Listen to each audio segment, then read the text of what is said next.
Bismillahirrahmanirrahim. Assalamualaikum warahmatullahi wabarakatuh.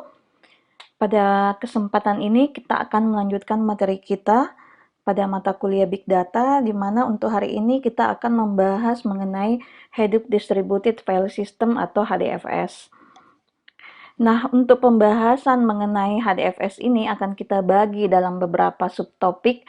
Nah, di antaranya nanti yang pertama kita akan membahas apa itu HDFS, kemudian dilanjutkan dengan keunggulan atau keuntungan menggunakan HDFS, kemudian fitur-fitur dari HDFS, dan yang terakhir nanti akan kita bahas secara rinci mengenai HDFS arsitektur. Nah, sebelum kita masuk ke pembahasan mengenai apa itu HDFS, mungkin kita sebaiknya review dulu mengenai DFS atau Distributed File System.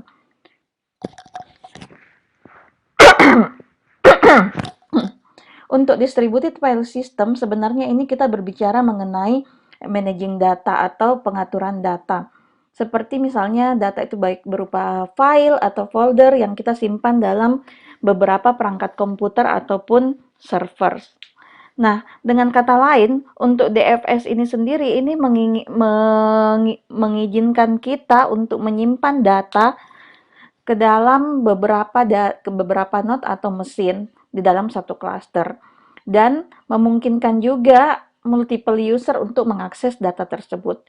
Jadi data kita simpan ke dalam lebih dari satu perangkat, yang mana ke semua perangkat tersebut dibuat dalam satu cluster. Nah, dengan demikian ini juga untuk pengaksesannya tidak terbatas untuk satu user, tapi bisa diakses oleh banyak user. Sebenarnya secara mendasar sistem penyimpanannya itu kurang lebih sama kayak file system yang ada pada komputer kita. Misalnya untuk Windows, di mana kita menggunakan NTFS, kemudian dan Mac biasanya kita menggunakan HFS. Nah, konsepnya sama seperti itu untuk penyimpanannya.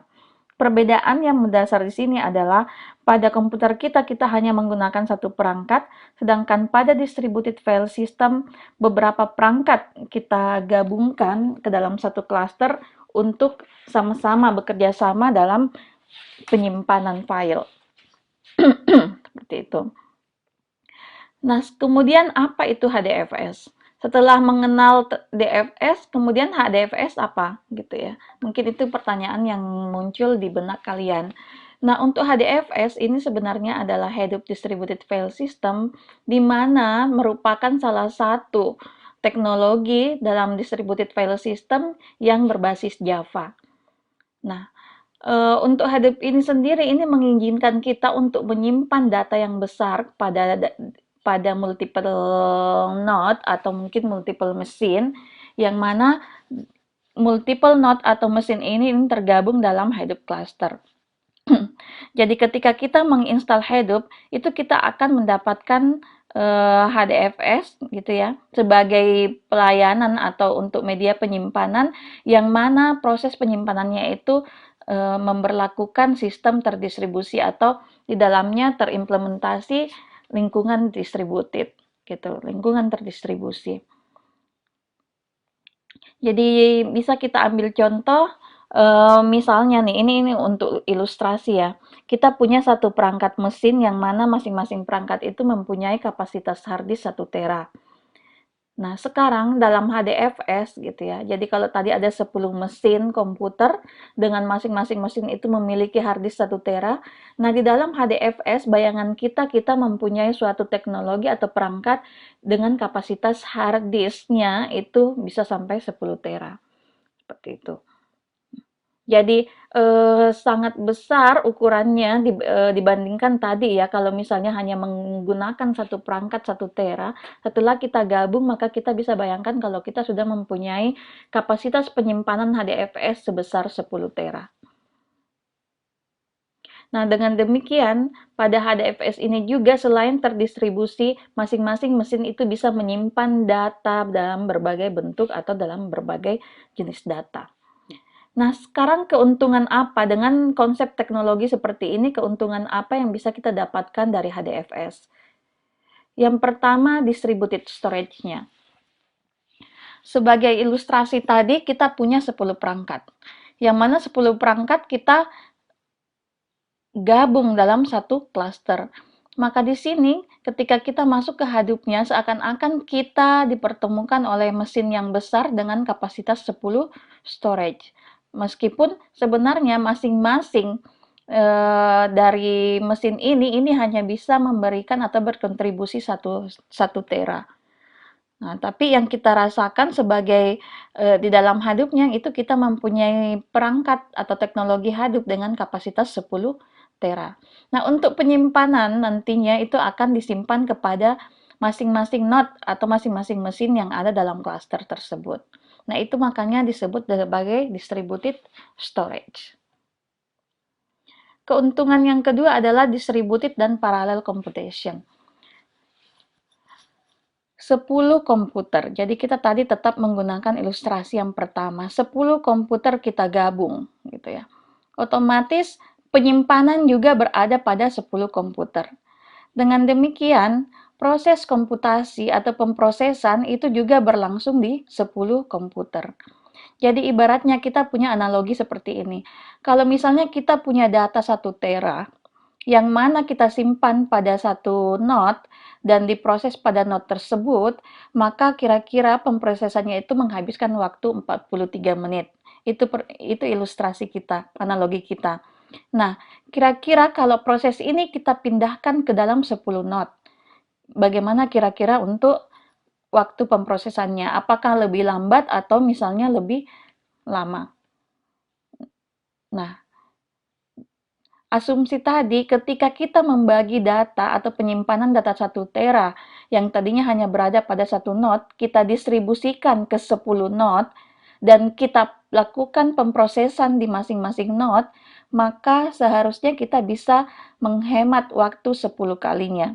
Jadi yang tadinya memakan waktu 43 menit untuk memproses data 1 tera dengan adanya sistem atau paralel komputasi ini, maka kita bisa menghemat waktu menjadi 4,3 menit. Jadi ini keunggulan yang kedua yang ada pada HDFS. Bisa mempersingkat waktu komputasi. Nah, yang ketiga adalah horizontal scalability. Nah, sebenarnya untuk scaling atau penskalaan itu bisa kita lakukan dalam dua. Bisa kita lakukan scaling vertikal atau mau scaling horizontal.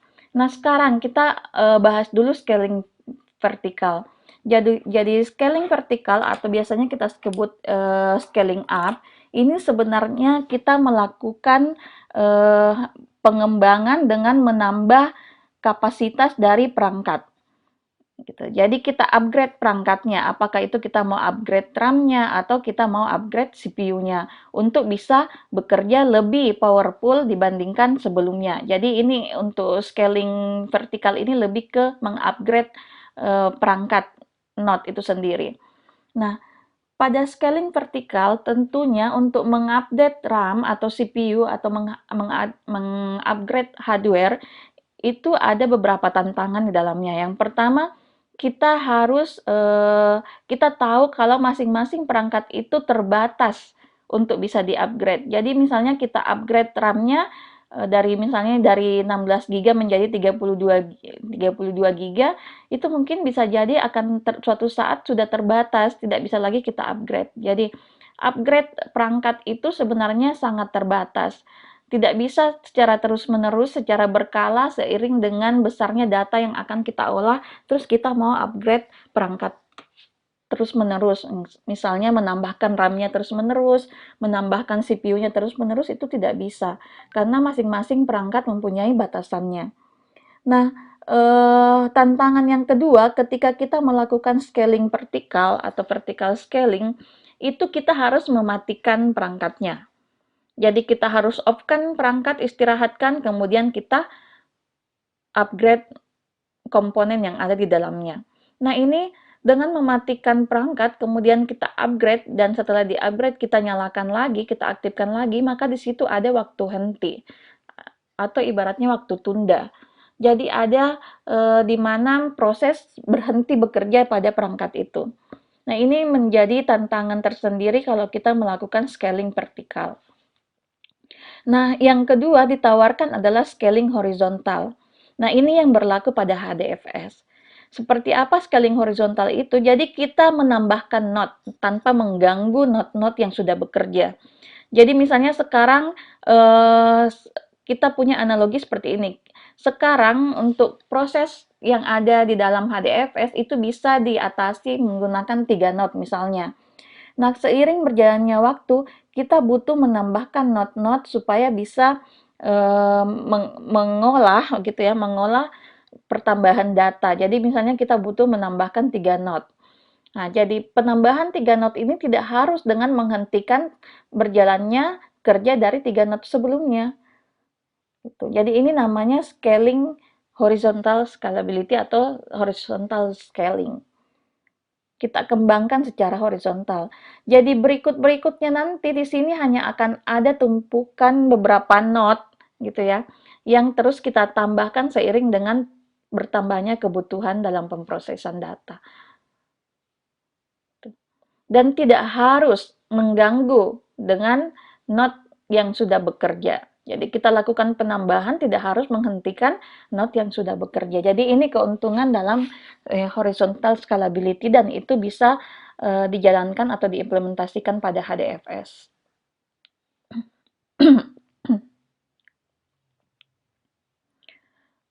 Selanjutnya fitur. Fitur yang ada pada HDFS. Nah, fitur pertama ini berbicara mengenai cost. Kita tahu pada pembahasan-pembahasan sebelumnya kita selalu menjelaskan atau saya selalu menyampaikan bahwa perangkat yang digunakan pada hidup itu biasanya adalah perangkat perangkat keras komoditas. Jadi seperti penggunaan laptop, PC yang ada di sekitar kita, nah perangkat yang kita gunakan dalam hidup itu perangkat-perangkat seperti itu.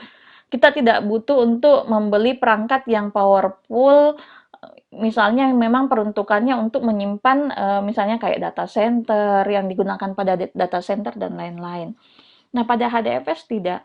HDFS itu lebih banyak menggunakan perangkat hardware commodity.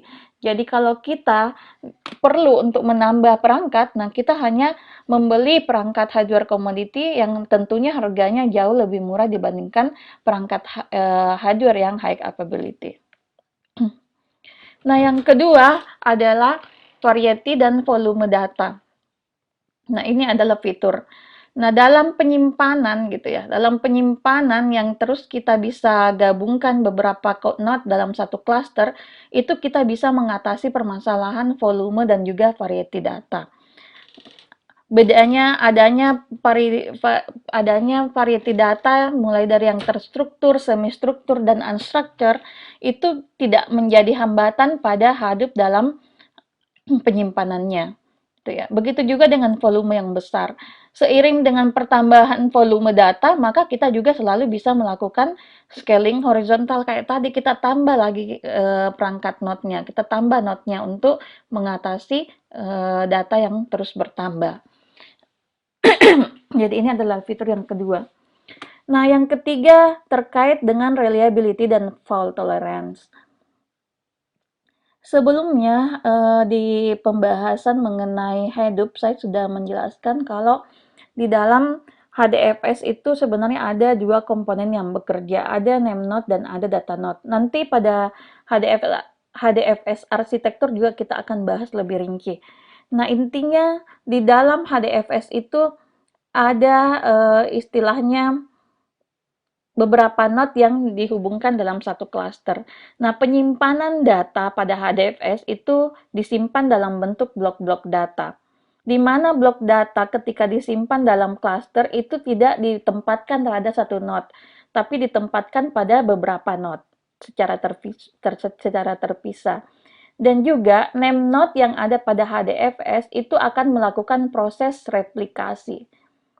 Jadi, ketika ada satu node yang mengalami kegagalan, maka ada node lain yang menjadi backup-nya. Sehingga masalah fault tolerance dan juga masalah reliability data itu bisa kita atasi dengan menggunakan HDFS. Nah, selanjutnya data integrity. Data integrity seperti yang saya sampaikan tadi, kalau misalnya di dalam penyimpanan data pada HDFS itu selalu ditempatkan dalam blok-blok data dan berada pada node-node yang berbeda, gitu ya. Nah, sekarang masalah integritas ini, apakah benar data yang saya simpan dalam HDFS itu tidak mengalami kerusakan atau bagaimana? Apakah datanya masih seperti data yang saya simpan? Kan seperti itu masalah integritasnya. Nah, sekarang dalam HDFS itu ada sistem, ada komponen yang bertanggung jawab untuk integritas data. Jadi sekiranya pada blok data itu terjadi kerusakan data, jadi ada istilahnya checksum yang dimainkan di dalam yang selalu mengecek apakah data yang disimpan pada blok-blok data tersebut mengalami kerusakan. Jika mengalami kerusakan, maka Hadoop akan membuangnya dan mengganti dengan replikasinya yang baru, yang bagus atau yang tidak rusak. Sehingga dengan demikian yang rusak ini kan akan selalu dibuang. Nah, dengan demikian kita bisa mendapatkan fitur untuk data integrity jika kita menggunakan HDFS. Fitur selanjutnya atau fitur yang kelima adalah high throughput. Nah, sebenarnya untuk masalah throughput ini kita bisa menganalogikan banyaknya proses yang bisa dilakukan dalam satu satuan waktu. Nah, kita bisa lihat kembali ke ilustrasi sebelumnya yang sudah saya jelaskan ya, pada perangkat ini, mungkin di sini. Nah, dengan kita menggunakan perangkat yang terdistribusi, banyaknya perangkat yang terdistribusi, itu kita bisa menyingkat waktu proses. Di mana yang tadi data 1 tera yang harusnya diproses selama 43 menit, jika kita menggunakan satu perangkat, nah dengan adanya beberapa perangkat yang tergabung dalam Hadoop cluster, itu bisa kita singkat menjadi 4,3 menit. Nah, dengan kata lain, di sini kita sudah bisa melakukan peningkatan throughput-nya. Jadi, sebenarnya masalah throughput ini sebenarnya selalu terkait dengan performa ya. Semakin tinggi throughput yang bisa kita berikan, maka semakin bagus dari sisi performanya. Jadi dengan adanya peningkatan tadi dari 43 menit waktu untuk memproses data 1 tera bisa kita singkat menjadi 4,3 menit, maka itu sebenarnya kita sudah melakukan peningkatan performa dengan menambahkan atau meningkatkan throughput-nya.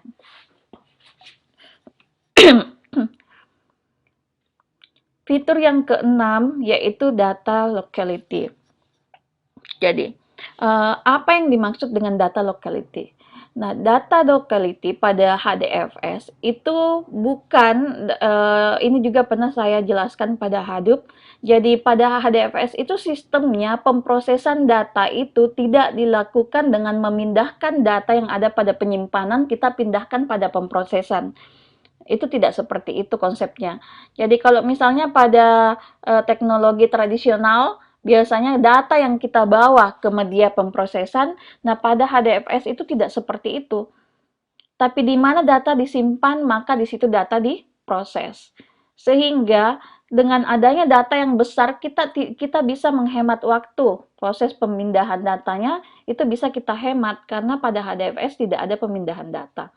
Jadi di mana data disimpan, di situ juga kita proses, nanti hasil prosesnya baru kita kirimkan ke Nemnode-nya. Nah, ini mungkin bisa kalian ingat kembali konsep restoran Bob, gitu ya. Di mana pada chef junior itu melakukan pemrosesan terlebih dahulu untuk masing-masing jobnya, ada yang buat sausnya, ada yang menyiapkan dagingnya. Kemudian setelah selesai diproses, baru dipindahkan ke kepala chefnya, kan seperti itu. Nah, kepala chef hanya menggabungkan keduanya dan kemudian diserahkan kepada pelanggan. Nah, begitulah konsep data locality. Tidak dikirim datanya, tapi pemrosesan yang kita pindahkan kepada penyimpanan data. Saya kira untuk keenam fitur dari HDFS ini bisa dipahami dalam penjelasan ini. Kalau misalnya masih ada hal-hal yang terkait dengan materi ini yang masih belum dipahami, itu bisa ditanyakan melalui grup. Nah, kita masuk ke topik kita yang keempat, yaitu HDFS arsitektur. Untuk HDFS arsitektur ini kita akan bagi ya pembahasannya dalam beberapa bagian. Nanti kita akan bahas dulu mengenai HDFS master slave topologinya. Kemudian ada name node, data node, dan secondary node. Ini akan kita masukkan pada video yang pertama ini. Sedangkan video berikutnya nanti akan bahas mengenai apa itu blok, kemudian replication management, kemudian rock awareness yang ada pada HDFS, dan behind the scene-nya. Bagaimana sih proses pembacaan dan penulisan pada HDFS. Itu ya. Jadi kita langsung saja ke yang pertama, konsep dari HDFS Master Slave Topology. Bisa kita lihat, kalau misalnya dalam arsitektur HDFS, nah seperti pada gambar ini ada komponen yang berperan di dalamnya. Ada namanya name node dan ada data node. Name node inilah yang disebut sebagai master daemon-nya atau master node-nya. Sedangkan data node ini adalah slave-nya. Nah, data node ini akan terdiri dari beberapa node. Ada banyak slave-nya, di mana nanti slave ini akan diatur oleh master. Jadi, ini yang menjadi kenapa HDFS arsitektur itu dikatakan master slave topologi. Nah, seperti apa proses di dalamnya nanti akan kita bahas lagi lebih rinci ya. Tapi di sini yang penting kalian tahu dulu kalau yang bertindak sebagai master itu adalah name node-nya dan yang bertindak sebagai slave itu adalah data node-nya. Name node. Apa name node itu gitu ya? Siapa sih yang disebut seperti apa sih name node itu? Kan seperti itu. Nah, di sini name node adalah master node dari Apache Hadoop HDFS gitu, yang berfungsi, yang dalam arsitekturnya itu berfungsi untuk memelihara dan juga memanage blok yang ada pada setiap node atau yang ada pada slave node-nya. Name node ini biasanya berupa high capability server gitu ya. Jadi ini high capability server perangkatnya yang digunakan untuk name node dan mengatur file system namespace-nya dan juga mengontrol bagaimana caranya klien mengakses ke dalam file-file yang ada pada data node-nya. Nah, untuk arsitektur HDFS ini gitu ya, sebenarnya di sini nanti kita akan bahas lebih jauh lagi fungsi dari name node apa. Tapi di sini mungkin yang bisa saya garis bawahi adalah kalau name node ini biasanya menggunakan highly capability server. Jadi high capability server.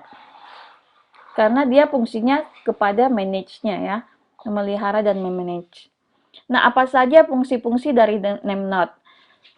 Name node ini sebenarnya saya ulangi kembali adalah master daemon yang mana berfungsi untuk memelihara dan mengatur name node-nya, data node atau slave node yang lainnya. Nah, name node ini berfungsi untuk merekam metadata. Jadi ada metadata yang tersimpan pada name node, di mana pada metadata ini itu menyimpan informasi mengenai cluster, bahkan sampai lokasi dari blok, berapa ukurannya dari file, kemudian permission-nya bagaimana, dan juga hierarkinya. Nah, di dalam metadata ini ada dua file sebenarnya yang sangat terkait, yaitu ada yang namanya fs image, kemudian ada edit logs. Fs image ini sebenarnya sudah ada ketika kita pertama kali membuat atau create name node. Jadi fs image ini sudah ikut bawaannya, sudah ada kondisi defaultnya, di mana itu berisi sebagai kondisi terkininya dan juga mengenai namespace file system. Sedangkan edit log, jadi file yang kedua yang disebut edit log, ini berisi dengan modifikasi-modifikasi yang kita lakukan setelahnya. Jadi ada bawaan itu di fs image, ada kondisi bawaannya, kemudian untuk modifikasi itu bisa disimpan di dalam edit log. Nah, meskipun nantinya apa yang ada dalam edit log ini juga akan kita simpan atau kita update ke dalam fs image-nya. Tapi nanti ini ada peran dari komponen lain yang membantu di sini. Nah, fungsi berikut dari name node adalah merekam setiap perubahan Jadi setiap ada perubahan pada metadata, maka NameNode akan menyimpannya dan mengupdate-nya ke metadatanya. Misalnya di sini ada file yang dihapus dalam HDFS, maka NameNode secara langsung harus mengedit atau merekamnya dalam edit log dulu. Jadi kalau misalnya ada yang dihapus dalam HDFS, berarti kan ada perubahan, ada modifikasi. Maka secara langsung, secara NameNode akan merekamnya pada edit logs. Fungsi berikutnya, NameNode juga secara kontinu itu selalu menerima heartbeat, ya, detak jantung ya, heartbeat-nya, dan juga report mengenai blok dari data node yang ada dalam klasternya. Nah, adanya informasi ini yang membuat nanti NameNode yakin kalau misalnya data node-nya itu masih aktif, masih hidup. Kemudian NameNode juga selalu merekam semua blok yang ada dalam HDFS. Jadi blok-blok penyimpanan data itu direkam dengan baik dan disimpan dalam metadatanya, dan juga di mana blok itu berada. Jadi ada informasi mengenai bloknya dan di mana blok itu berada, itu semua tersimpan di metadata NameNode. Jadi kalau kita mau lihat, sebenarnya kita bisa lihat pada metadatanya. Kemudian NameNode juga bertanggung jawab terhadap replikasi faktornya, di mana ketika ada blok yang direplikasi, jadi kan ketika kita membuat NameNode dan kita konfigurasi HDFS, itu kita bisa membuat replikasinya mau berapa kali. Kalau defaultnya itu replikasi itu dilakukan 3 kali. Jadi kita bisa mengatur itu, dan nanti pada NameNode yang akan bertanggung jawab untuk replikasinya. Jadi sudah replikasinya di mana, ada di blok berapa, dan pada node yang mana. Gitu. Kemudian, ketika satu node mengalami kegagalan, maka NameNode harus segera memilih NameNode baru, dan yang jadi replikasi itu harus segera dipilih untuk menjadi NameNode acuannya. Seperti itu ya. Nah, selain itu juga NameNode yang harus menyeimbangkan penggunaan disknya dan mengatur komunikasi traffic dari data node. Jadi ibaratnya data node ini sekedar menyimpan data, kemudian yang mengatur proses-proses dalamnya itu adalah NameNode. Jadi fungsi NameNode ini lebih kepada ini mungkin maintain and manage. Managingnya sama maintaining-nya. Komponen yang kedua yaitu data node. Data node ini sebenarnya adalah slave node yang ada pada HDFS. Jadi kalau misalnya tadi pada NameNode itu menggunakan high availability server, maka pada NameNode, data node ini cukup menggunakan commodity hardware biasa. Nah, ini tidak mahal ya, tidak mahal, dan juga dia tidak harus high availability. Gitu. Untuk penyimpanan dalam data node juga biasanya sama kayak menggunakan local file ext3 atau ext4.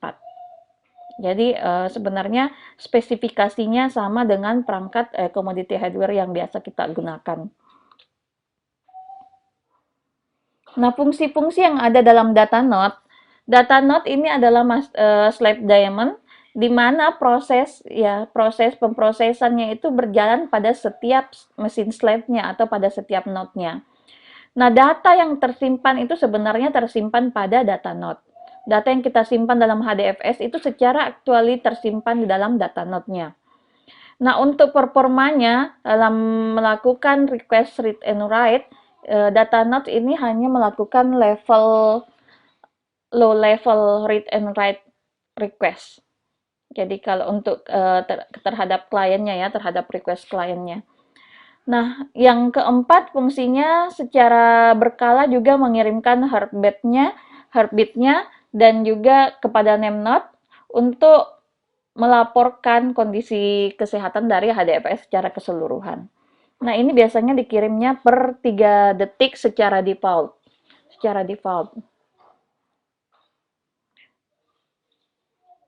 Nah, selain data node dan NameNode yang memang sudah sering kita sebutkan di pertemuan-pertemuan sebelumnya, maka ada perangkat lain yang disebut dengan secondary NameNode. Nah, sebenarnya secondary NameNode ini adalah bagian dari master daemon name node ya, tapi tidak bisa kita sebut juga sebagai backup karena apa yang dilakukan oleh secondary name node nanti itu sebenarnya tidak membackup fungsi dari name node, tapi membantu dalam menjalankan fungsi dari name node. Jadi sehingga kalau kalian misalnya bilang apa sih secondary name node ini dan menganggap backup dari name node, maka itu sebenarnya salah ya. Jadi bukan. Secondary name node ini bukan backup dari name node, tapi membantu kerja dari name node. Seperti apa secondary name node membantu kerja dari name node? Jadi misalnya begini, kita tahu tadi kalau dalam name node itu ada metadata. Yang mana metadata ini berkaitan dengan dua file tadi, ada yang namanya fs image dan ada edit log. Pada dasarnya di awal fs image itu sudah ada ketika name node itu kita create. Nah, fungsi dari secondary node, jadi secondary name node ini fungsi pertamanya ini selalu secara konstan ya membaca edit log yang ada pada metadatanya dari RAM-nya name node itu dibaca. Kemudian hasilnya disimpan dalam hard disk file system. Jadi edit log karena selalu ada perubahan data yang terbaca, ada modifikasi yang tersimpan dalam edit logs. Nah, secondary ini yang mengambil edit logs itu, kemudian direkam atau di-copy dan disimpan dalam hard disknya file system. Karena kan edit logs ini pertama hanya berada pada RAM dari name node-nya. Jadi itu kemudian disimpan dalam hard disk. Nah, kemudian dengan adanya edit log tadi, maka secondary name node akan mengkombinasikan edit log dengan fs image, file fs image. Ibaratnya update fs image with edit log. Jadi fs image yang ada itu diupdate dengan data dari edit log-nya. Nah, kemudian setelah selesai dikombinasikan, data yang tadi, image log yang tadi yang sudah diupdate itu akan di-copy kembali ke fs image yang ada pada data name node. Jadi dengan demikian fs image yang tadinya lebih bersifat tetap ya memang bawaan itu sudah terupdate informasinya berkat adanya bantuan dari secondary name node. Seperti itu.